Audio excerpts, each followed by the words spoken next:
하나님 홀로 영광 받으신 줄 믿습니다. 할렐루야. 앞뒤 좌우 사람 보고 인사하겠습니다. 주의 평안을 빕니다. 주님의 이름으로 축복하고 사랑합니다. 은혜 받을 줄 믿습니다. 오늘 함께 은혜 받고자 하는 말씀의 제목이 유익과 이익, 이런 제목으로 함께 은혜를 나누겠습니다.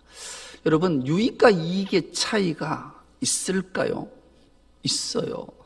근데 우리 국어사전에는 거의 차이가 없어요. 국어사전에는 어떻게 기록되었는가? 유익, 이롭거나 도움이 됨, 이게 유익이라는 거예요. 이롭거나 도움이 되는 게 유익이고, 이익은 정신적, 물질적으로 이롭고 보탬이 되는 일, 구분이 됩니까? 거의 구분이 안 돼요, 유익과 이익이. 그런데 놀랍게도 히브리 말에는 이게 유익과 이익의 차이가 하늘과 땅 차이예요. 유익이라는 말이 히브리 말로 이트론이라는 단어를 썼는데 남다, 남기다, 그런 뜻이에요. 어떤 일, 어떤 처리를, 어떤 삶을 살고 난 다음에 무언가를, 흔적을 남겨놓은 상태, 이걸 유익, 이트론이라는 단어를 썼어요. 그리고 이익이라는 말은 배차라는 말을 썼는데 깨뜨리다, 부수다, 강탈하다, 망쳐놓다. 이익과 유익은 하늘과 땅 차이인 거예요. 이 탐욕으로 얼룩져서 자신의 실리와 이익을 챙긴 자는 모든 삶의 자리를 망쳐놓고 헛들여 놓고 부숴 놓는, 이게 이익이라는 거예요. 그러니 유익은 무언가의 업적을 남겨놓아서 후대에게 많은 교훈과 깨달음을 주지만, 이익은 온통 주변을 다 망쳐놓은 상태. 그래서 우리가 유익을 쫓을 건가 이익을 쫓을 건가는 우리의 신앙에서 얼마나 중요한지를 일깨워주는 거예요. 사사기 강의를 시작했어요. 지난주 첫 시간을 다시 한번 되돌아보면 우리가 기막힌 히브리 말 하나를 배웠잖아요. 쇼페팀이라는 말을 배웠어요. 이 쇼페팀이라는 말이 어떤 말이었던가? 심판하는 자들, 건지는 자들, 구원하는 자들. 이 사사기는 심판하는 자들과 구원하는 자들과 건지는 자들의 이야기 하나하나를 기록해 내왔는데, 하나님의 말씀 앞에 순종하고 회개하고 참여하는 자들을 하나님은 건지시고 구원하시고 그들에게 많은 은혜를 주시지만, 불순종하는 자들에게는 하나님이 심판하셔서 안타까운 모습들을 통해 그들을 징계하고 채찍을 대는 모습들의 이야기가 사사기 전체의 이야기였잖아요.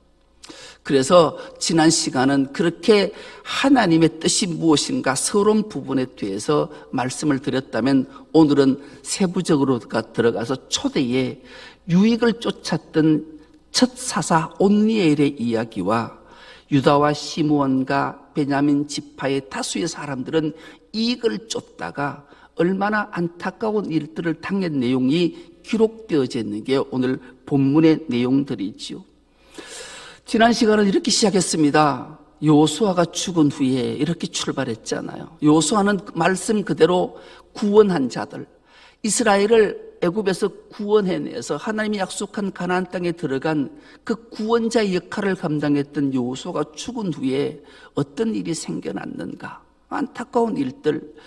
하나님이 왕을 버리고, 아니 왕을 죽인 이스라엘 백성들의 그 참혹한 모습들을 기록하고 있었던 거죠. 여러분, 왕을 버렸다.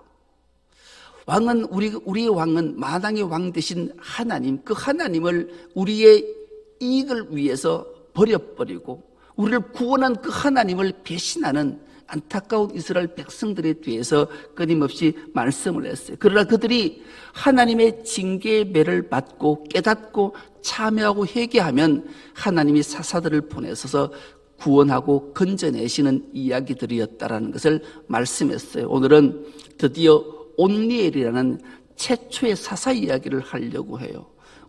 온니엘이라는 이름의 뜻이 하나님은 능력이시다, 하나님은 힘이시다, 그런 이름의 뜻을 가진 온니엘이 하나님의 말씀 앞에 순종해서 유익을 끼친 첫째 사사로 40년을 이스라엘 백성들에게 평온하게 했던 인물이 초대사사 온니엘이었던 인물이에요. 사사기 3장 11절에 이 온니엘이 그 땅이 평온한 지 40년, 온니엘이 하나님 말씀 앞에 순종해서 사사의 첫 사사로 임무를 감당하자 그 땅이 40년 동안 평온했다라는 거예요. 여러분, 이 40이라는 숫자, 4라는 숫자를 늘 기억해야 되죠. 4세는 세상 숫자의 완전수예요.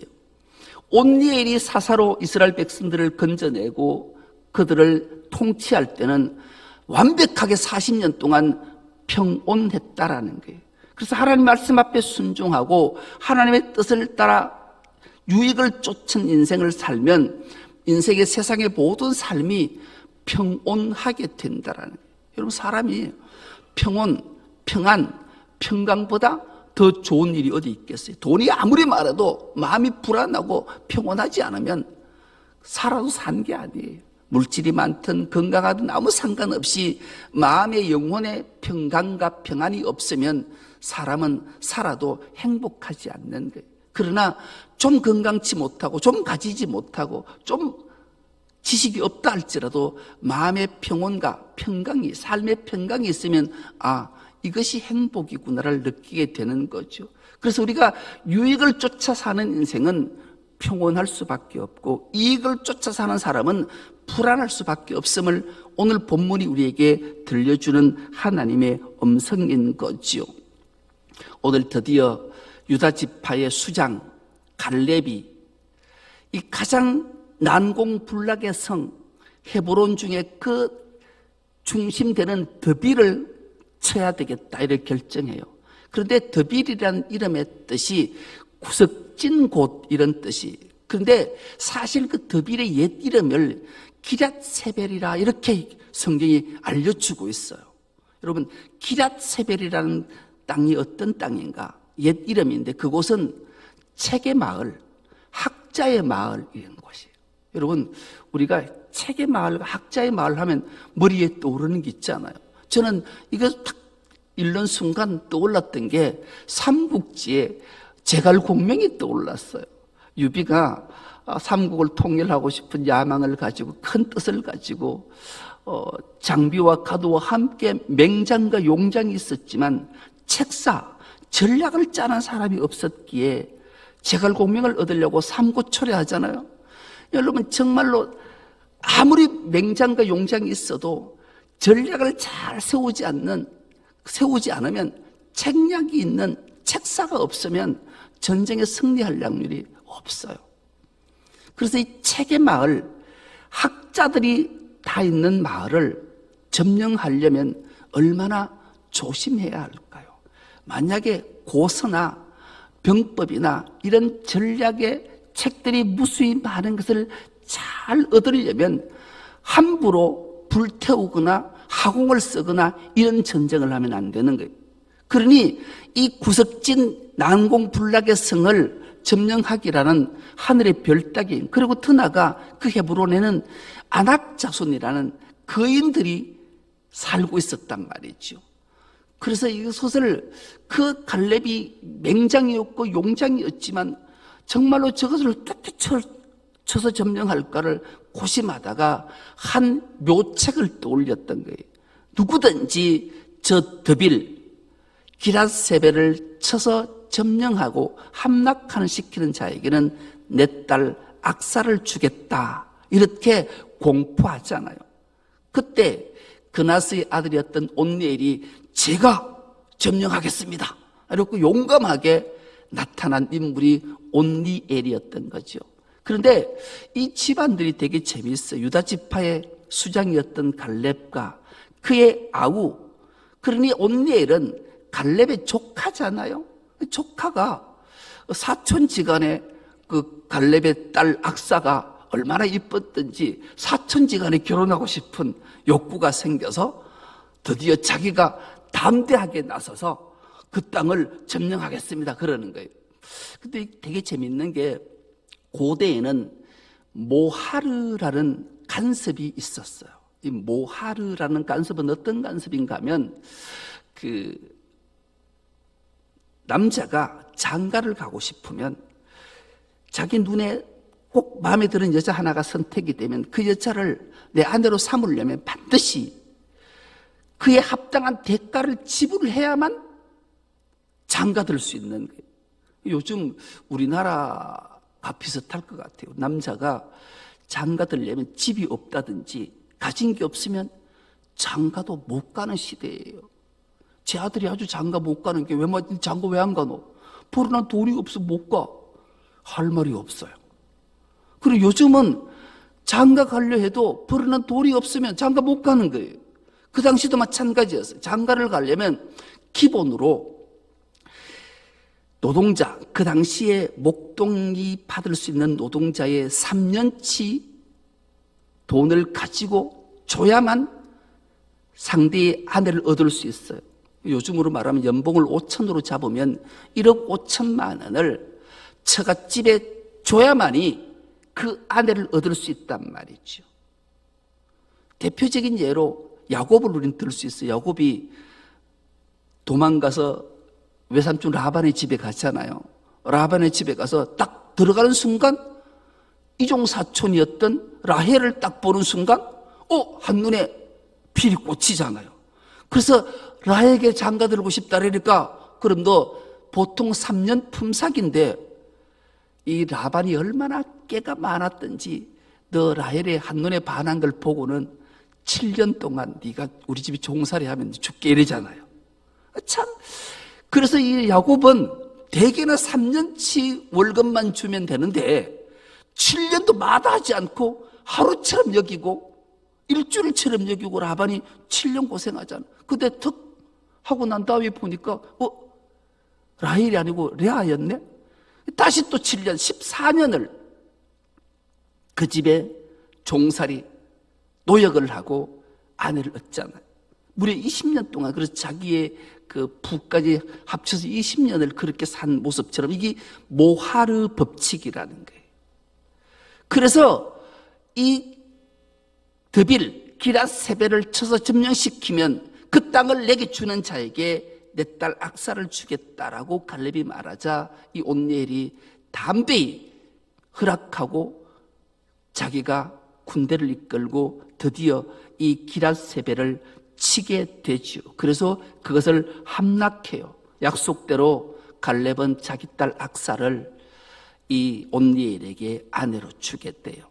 그리고 이제 그를 그 네게부 땅으로 가라고 허락을 하죠. 그래서 이제 악사와 이제 온니엘이 둘이가 이제 떠나게 돼요. 나귀에 올라타서 딱 갈 때 마음이 어떨까요? 그 사막의 지역에 가면 어떻게 살까? 그러자 이 온니엘이 악사의 귀에 대고 속삭이는 거예요. 여보, 우리 그냥 가지 말고 아빠에게 복 좀 달라 해라. 밭도 좀 달라 해라. 그러자 악사가 이제는 부모를 떠나 남편과 한 몸이 됐으니 이제 자기 욕심을 챙겨야 될 거잖아. 어떻게 살아갈 거예요? 그러자 나귀에서 턱 내려서 아빠에게 악사가 큰 절을 해요. 이 아버지가 얼마나 헤어지는 것만 해도 답답할 텐데 마음이 아플 텐데 이 딸이 큰 절을 왜 무슨 일이 있냐? 아빠 나에게 복 좀 주세요. 복을 달라. 바라크 창대하고 나도 행복하게 살 권리를 아버지가 좀 주시지요. 내게 붙여 사막 땅을 가서 살라고 하셨는데 밭은 주셨지만 그 밭이 사막에 있는 밭이 무슨 쓸모가 있겠습니까? 정말로 내게 복을 주셔야 됩니다. 그 복은 바로 내게 우물을 주세요. 우물. 샘을 달라요. 그러자 갈렙이 그 놀라운 자기 딸 눈에 넣어도 아프지 않을 딸이 부탁을 하니까 어떻게 거부하겠어요. 그래서 윗샘과 아랫샘을 줬다. 그래요. 여러분 샘은 우물은 생명의 권원인 거예요. 복 중에 복이 뭐겠어요? 생명이에요. 삶에는 물이 없으면 살 수 있는 길이 없는 거예요.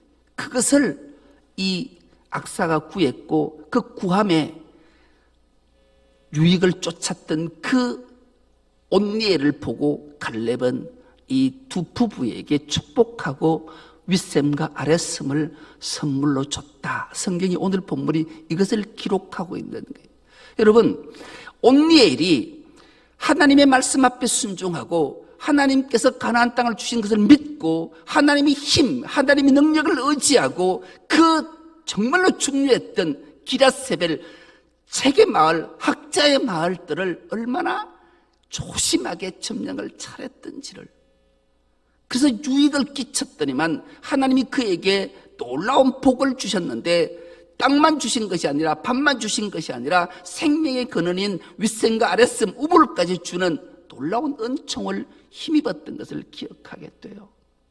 이번에 여러분들의 은혜로 제가 목사의 수련회 대만을 갔어요. 대만. 여러분, 대만 땅이 되게 좀 재미있는 땅인 것 같아요. 대만 땅에 갔다가 첫날 그 지진이 6.2 지진이 있어요. 여러분, 우리가 5.2 지진을 경험해 봤는데도 여러분 놀랐는데 대만은 7.2의 지진과 우리가 가던 날 첫날에 6.2의 지진이 여진이 있었던 거예요. 침대가 왔다 갔다 왔다 갔다. 막 어떤 사람은 복도에 나와 있기도 하고 막. 그런데 대만 사람은 6.2 이런 지진은 눈도 깜짝 안 한대요. 한번 도착하니까 지진이 이렇게 6점 이상의 지진이 있을 거다. 그러나 걱정하지 마라. 이게 불의 고리가 필리핀하고 대만하고 일본으로 이어져 있어서 이 세 나라는 늘 지진이 있는데, 필리핀에 7도, 6도의 지진이 있으면 필리핀은 뭐 엄청나게 재앙을 당하는 거죠. 일본도 그런데 대만은 일본보다 훨씬 더 건축물을 안전하게 짓는데요. 그래서 지금 그렇게 하련에서 지진이 일어났는데 건물 하나만 무너진 게 그것도 수리하는 중이었기 때문에 무너졌지 뭐 그렇지 않다, 꼼짝도 안 한다라는 거예요. 그래도 이제 101층이라는 가장 높은 건물이 그 대만에 있어요. 101층이라는 그 건물이 있는데 그거 건물에 가보니까 101층 건물이 지진이 막 7도, 6도 이러면 막 흔들리고 넘어질 거잖아요. 근데 그게 보니까 추라고 명명하던데요. 사진을 2부 때는 제가 한번 1부 때 사진 안 줬죠. 그 추. 안 줬는데 그거 준다는 게 까먹었어요. 제가. 이 추가 어마어마한 추가 6,000톤이라든가 뭐 6만 톤이라는 추를 하나 101층에 달아놨어요. 그 공간에. 이 지진이 7도씩 흔들려도 그 추가 중심을 딱 잡아주기 때문에 건물이 안 넘어진다라는. 이때까지 세운 지 뭐 몇십 년이 지났는데 3번 이 추가 움직였더라고요. 저 추에 저게 딱 중심을 잡아줘가지고 101층들이 무너지지 않게 뭐 해놨더라고요. 참 대만이 이제 놀라운 그 기술들을 가지고 있어요. 그런데 더 놀라운 것은 이제 박물관이라는 곳을 가봤는데 세대 4대 박물관 중에 하나가 대만 국립박물관이라는 거예요. 거기 가보니까 저 배추가 있잖아요. 배추예요, 배추. 옆에는 삼겹살인데 저게 옥으로 만든 거예요, 옥으로 만드는, 여러분 생각해 보세요. 수천 년 전에 옥을 마모하는 것도 없이 옥을 저리 갈아서 사포 같은 걸로 갈아서 저 옥을 배추를 모양을 만들었는데요. 저 삼겹살하고 모양을 만들었는데 저 배추에 다른 사진을 띄워주면 여치와 메뚜기가 저걸 만들어 놨어요. 참, 그런데 놀랍게도 그 장개석이라는 총통이 이 대만 나라를 이제 청나라 때 막 그런 일이 있고 넘어갔을 때 지금 중국이 엄청난 힘을 가지고 있음에도 불구하고 대만을 침공해서 전쟁을 못하는 이유 중에 하나가, 첫째 이유는 대만이 그 전체 나라 전체를 지하 요새화 만들어 놨다는. 그 세계에 4번째로 미사일이 많은 나라가 대만이라는 거예요. 그리고 미국이 동맹을 맺고 있기 때문에 중국이 대만을 이렇게 침공을 못하고, 2번째 이유가 저런 유물 때문에 그렇다는 거예요. 이 장개석이가 대만의 그 유물들을 6만 점인가 6천 점이 되는 유물을 전쟁이 탁 터졌을 때 부대 하나를 창설해서 유물을 옮기는 부대를 창설했다라는 거예요. 그래서 전쟁을 하면 만약에 그 동쪽에서 전쟁을 하면 이 수천 명의 군대들이 유물 하나씩을 품에 안고 서쪽으로 도망가고, 서쪽에서 정상으로 남쪽으로 도망가고, 유물만 가지고 계속 도망가서 대만까지 와서 그 유물을 다 갖다 전시를 해놨더라고요. 그러니 저게 뭐 돈으로 환산을 하면 천문학적이다 보니까 저것을 전쟁을 하면 뭐 파괴하고 이런 것들이 생기니까 그것 때문에도 전쟁이 안 일어난다. 이것들을 얼마나 귀히 여겼던지, 정말로 자신의 이익을 쫓지 않고 전쟁터에 불타지 않고 하기 위해 유물들을 남겨놓는, 유익을 위해 목숨을 걸어서 대만 사람들은 이 장개석 총독에 대해서 막 존경하는 게 어마어마하더라고요. 그런데 놀랍게도 거기에 대만 하면 장개석이라는 그 분이 나라를 이렇게 잘 사는 나라 만들었고, 대한민국 하면 박정희 대통령이 만들어서 그 둘이가 찍은 사진도 그 박물관에 쭉 진열을 해놨더라고요. 그래서 대한민국 하면 대표적인 발전을 이뤘던 박정희 대통령과 대만의 발전을 이뤘던 장개석이 함께 만났던 그런 사진들을 저 박물관에 비치해 놓았더라고요. 그래서 자기의 이익을 쫓지 않고 유익을 쫓는 자에게는 반드시 놀라운 은총과 복이 임하게 되었다는 것을 알게 하는 말씀이었어요. 그렇게 유익을 쫓았던 온니엘에게 하나님은 힘이 되셨고 능력이 되셔서 그 기럇 세배를 점령하고 많은 후대에게 큰 평안을 줬던 온니엘. 한편 이익을 쫓았던 인물들의 얘기가 그 이후에 본문 오늘 16절 이하의 내용들인데요. 유다와 시므온과 베냐민 이 세 지파가 연합해서 이제 유대 땅을 점령하기 시작하지요.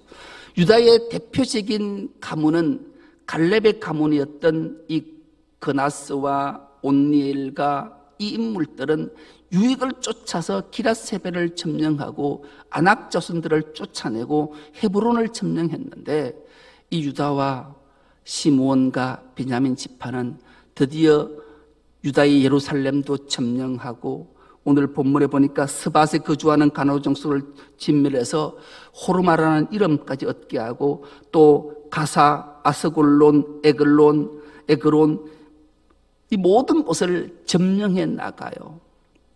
처음에는 그렇게 점령을 하다가 드디어 예루살렘이라 명령했던 여부스 족속이 사는 이 땅을 점령하게 나가는 거예요. 여러분, 이 여부스라는 이름에 대해서 여러분 혹시 기억하십니까? 이 여부스 족속, 여부스라는 이름의 뜻은 짓밟힌 곳, 탐욕, 그런 뜻이에요.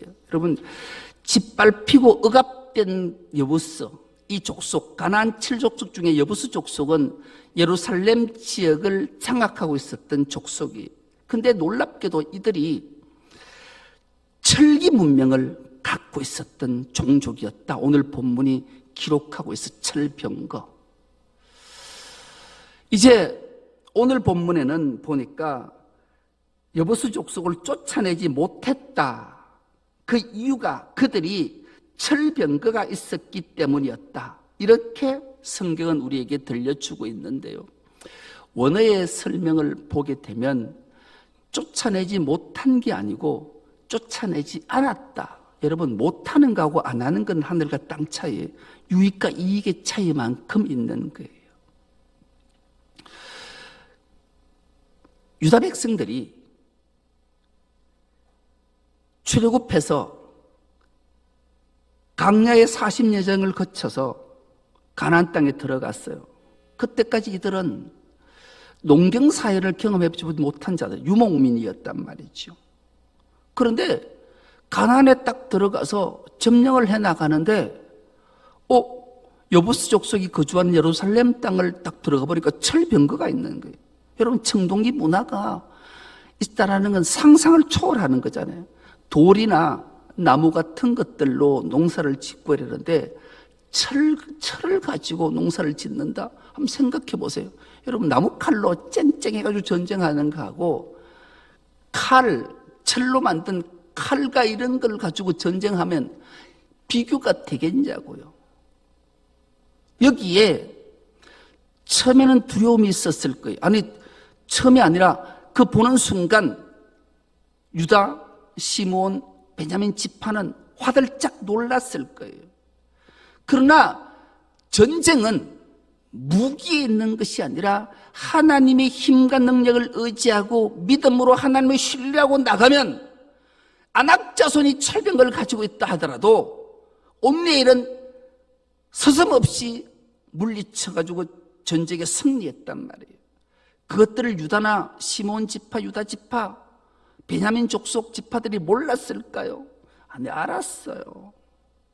그래서 그들은 철병거가 있으므로 무찌르지 못했다가 아니고 철병거를 보는 순간 미혹이 되어서 자기의 이익을 추구하기 위해서 그들을 쫓아내지 않았다라는 거예요.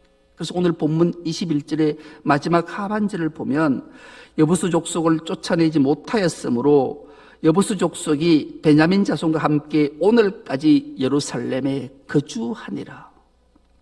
그리고 그 뒷절에 쭉 넘어가면 3장쯤에 가면 그 쫓아내지 않는 이유를 명쾌하게 기록하고 있는데요. 뭐라고 말하는가? 그들을 노역자로 삼기 위함이었다. 이렇게. 실리, 이익을 얻기 위해 탐욕, 탐심 때문에. 우리가 신앙생활에 유익을 쫓을 건가 이익을 쫓을 건가는 아주 신앙생활에 정말로 중요해요. 자신의 실리와 이익 때문에 세상과 타협하고 불의와 타협하고 물질과 타협하고 이럴 때가 얼마나 많은지 몰라요. 하나님은 우리에게 인생을 주셔서 신앙생활 할 때 유익을 쫓아 사는 삶을 무언가를 내가 신앙의 흔적, 믿음의 걸음걸음이 무엇이 남겨있는가 그 흔적을 보고 후대들이 보고 본받고 그런 신앙생활을 하기를 원하셔서 하나님의 말씀 앞에 순종하는 자는 하나님의 은혜와 능력과 힘이 되어주셔서 그 흔적 걸음걸음마다 기막힌 은혜와 복들의 발자취를 남겨두지만 자신의 신리와 이익을 쫓아 산 사람들은 그 삶의 걸음걸음이 추하고 더럽고 탐욕과 탐심 때문에 우상숭배로 흘러서 하나님의 징계의 매 앞에 고통받고 그렇게 무너지는 인생들이 얼마나 많으냐고요. 오늘날 우리에게 내 삶은 신앙생활의 삶이 하나님이 말씀하시는 순종의 유익을 쫓아 사는가 아니면 하나님의 명령 앞에 상관없이 자신의 신뢰와 이익을 쫓아 사느냐를 우리에게 묻고 있는 거예요. 핑계는 그래요. 그럴듯해요. 아니 그럴 수도 있지요. 이익을 쫓아 살았던 인물을 유익을 쫓아 살았던 인물을 성경에 또 하나 들라면 유익을 쫓아 살았던 인물은 다윗이에요. 이익을 쫓아 살았던 인물이 누구예요? 사울이었어요. 사울은 하나님의 말씀 앞에 불순종했어요. 아말렉 자손은 반드시 진멸하라. 생명 있는 걸 진멸하라 했음에도 불구하고 아말렉과 전쟁에 승리해 주셨지만 사울은 자신의 실리 이익을 쫓아서 아말렉 아각 왕을 살려뒀고 그리고 살찌고 기름지고 보기 좋은 모든 것들은 다 전리품으로 가졌던 인물, 바로 실리와 이익을 쫓았던 거예요. 그 이익을 쫓았던 그 내면 속에는 바로 탐심과 탐욕이 있었던 거예요. 너희는 탐심을 버리라. 탐심은 곧 우상숭배라고 하나님 말씀하심을 우린 기억해야 되는 거예요. 우리 인생사에서, 우리 신앙사에서 우리가 유익을 쫓은 삶을 살 건가, 이익을 쫓아 삶을 살 것인가, 선택은 늘 우리에게 있는 거예요. 온니엘은 하나님 말씀 앞에 순종해서 유익을 쫓았더니만 하나님은 그에게 놀라운 40년의, 인생의 40년의 이 땅을 사는 모든 삶 속에 가장 평온을, 평강을, 평화를 은혜로 주셨지만 시므온과 유다와 갈렙을 제외한 그 가문을 제외한 모든 족속들은 실리와 이익을 따랐다가 결국 그 강성한 유다가 후일에 가면 점점점 나약해지고 쇠락해지는 지파로 전락하고 마는 모습이 사사기 후반절에 가면 자세하게 기록하게 되어져 있습니다. 오늘 우리에게 다시 한번 하나님은 말씀하십니다. 우리 인생사에서 너희가 유익을 쫓지 않고 이익을 쫓으면 안 된다. 이익을 버리고 탐심을 버리고 유익을 순종을 쫓으면 하나님께서 평강과 은혜를 주신다 말씀하는 거예요. 그럼 유익을 쫓는 자는 어떤 자인가? 오직 하나님만 의지하고 하나님의 은혜를 사모하고 하나님의 능력을 사모하는 자는 유익을 쫓는 자이고, 자신의 유익과 이익을 쫓는 자는 바로 하나님을 의지하지 않고 자신을 의지하는 자라고 말씀합니다. 여러분, 우리가 눈에 보이지 않는 하나님의 말씀과 유익을 쫓을 건가? 눈에 보이는 이익을 쫓아서 어리석은 자, 패배자 인생을 살 건가? 우리의 선택의 기로 있을 때 우리는 하나님의 말씀을 기억하고 유익을 쫓아서 평강과 평안의 삶을 살아서 복된 삶을 다 살아가는 우리 중성교회 모든 건속 다 될 수 있기를 간절히 기도합니다. 하나님 아버지, 은혜와 사랑을 감사합니다. 오늘도 복된 주일을 허락하시고 주님 앞에 예배자로 서게 하시니 감사합니다. 하나님, 오늘 말씀을 통해 주신 것을 다시 한번 기억하며 유익과 이익의 사이에서 우리가 유익을 선택할 수 있는 결단을 주시고 믿음으로 승리케 하셔서 하나님이 주신 놀라운 복과 평강을 누리는 주의 모든 건속들 다 되게 하여 주옵소서. 감사드리오며 예수님의 이름으로 기도드리옵나이다. 아멘.